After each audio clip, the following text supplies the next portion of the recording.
Seringkali kita menanyakan kepada diri sendiri, mengapa nilaiku begitu jelek? Mengapa aku bisa lupakan hal itu? Mengapa aku tidak lolos dalam seleksi? Mengapa aku tidak bisa mendapat banyak uang? Dan masih banyak hal lagi yang membuat kita bertanya-tanya, mengapa begini dan mengapa begitu? Sebaliknya, ada banyak hal yang membuat bahagia. Menang lomba, ditraktir teman, ayah naik pangkat, bisa jalan-jalan keliling Indonesia, diterima di perguruan tinggi bagus, dan masih banyak lagi. Dan kau pasti tahu siapa yang bisa mengatur semua itu.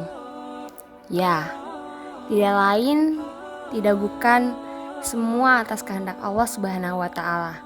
Dialah yang maha segalanya, maha pemberi, maha adil, maha pemurah.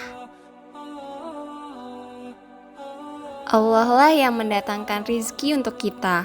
Semuanya Allah atur dengan adil. Dan tiada dari segala yang melata di bumi, melainkan atas tanggungan Allah lah rizkinya. Dia maha mengetahui tempat berdiam dan tempat penyimpanannya. Semuanya tertulis dalam kitab Lauhul Mahfuz yang nyata. Adapun Imam Hasan al-Banna pernah menyindir dengan sebuah pertanyaan dan pernyataan. Allah menciptakan dan menganugerahkan yang terbaik untukmu, memberimu penglihatan dan pendengaran, akal dan pikiran, juga membentangkan dua jalan. Dengan izinnya, kamu bisa menyelam di air, terbang di udara, berpacu pada kecepatan aliran listrik, juga mengungkapkan rahasia atom. Bahkan, dengan akalnya, manusia dapat menembus langit dan bumi. Adakah nikmat yang lebih mulia dari ini? Atau yang lebih agung dari ini? Rizki memiliki waktu dan tempat untuk turun. Tidak ada kata terlambat, yang ada ialah datang di saat yang tepat. Dari Imam Ibnu Majah, Rasulullah SAW bersabda, Janganlah kalian merasa bahwa rizki kalian datang terlambat, karena sesungguhnya tidaklah seorang hamba meninggal hingga telah datang kepadanya rizki terakhir yang ditetapkan untuknya. Maka, tempuhlah jalan yang baik dalam mencari rizki, yaitu dengan cara yang halal dan meninggalkan yang haram. dalam mencari harta yang halal terdapat dua cara, yaitu secara vertikal atau hablum minallah dan horizontal atau hablum minannas. Cara vertikal yaitu dengan beribadah dan berdoa kepada Allah.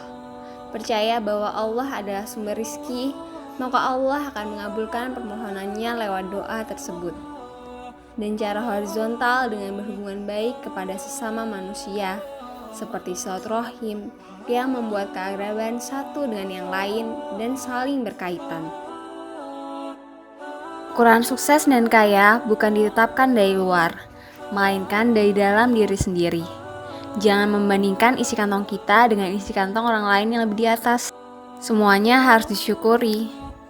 Karena dengan bersyukur, energi akan positif, pikiran akan jernih, perasaan akan teduh, potensi rezeki akan terbuka, nikmat-nikmat akan ditambah oleh Allah, dan berujung pada sesuatu yang membahagiakan, bahkan memberi kepuasan tersendiri. Rizki merupakan ketetapan, dan cara menjemputnya merupakan ujian. Oleh karenanya diperlukan usaha. Rizki bukan berbentuk harta saja, termasuk sehat dan anak juga dinamai rizki. Kadang orang-orang mengartikan rizki itu berbentuk materi, uang, dan macam makanan. Padahal bukan hanya itu saja. Dan kita harus mensyukuri apa yang telah Allah berikan kepada kita. Rizki sebenarnya banyak, berupa harta, keturunan, kesehatan. Dalam menjemput rizki, kita tidak boleh menunggu, harus berusaha. Jangan terlampau berpikir, namun kurang bekerja. Rizki akan datang bila ada sebab dan akibat dari perbuatan kita sendiri. Maka rizki itu akan datang bila mana berusaha dengan sungguh-sungguh. Aku tahu rizkiku tidak akan diambil orang, karenanya hatiku tenang. Aku tahu amalku tak akan dikerjakan orang, karenanya aku sibuk berjuang. Rizki adalah segala yang keluar serta masuk ke dalam diri dengan anugerah serta manfaat dari zat yang mencipta. Rizki bukan sekedar yang tertulis sebagai angka di gaji. Rizki bukan soal apa yang sanggup untuk dibeli. Rizki bukanlah soal apa yang dikuasai. Dan rizki bukan soal apa yang dimiliki. Bagaimana bila anugerah yang ada digunakan untuk mendurhakainya? Bagaimana bila dengan karunia-Nya kita malah tenggelam di dalam maksiat dan dosa? Dari Imam Ahmad, Rasulullah SAW bersabda, Sesungguhnya, seseorang dihalangi dari rizkinya disebabkan dosa yang dilakukannya. sebagaimana Allah berfirman mengenai dakwah Nabi Nuh untuk kaumnya. Maka aku katakan kepada mereka, mohonlah ampunan kepada Rabb kalian. Sesungguhnya Dia Maha Pengampun.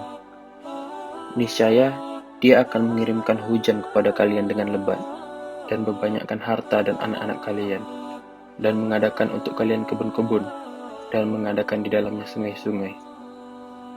Quran Surat Nuh ayat 10 sampai dengan 12. Menjemput rizki tidak perlu memaksakan diri, tidak harus mati-matian, namun harus mempunyai prinsip menerima dan berusaha. Cara mengelola rizki yaitu dengan mensyukuri, memanfaatkannya dengan baik, sehingga dapat merasakan rizki yang nyaman dan tentram. Berupa harta, angka di gaji. Rizki bukan soal.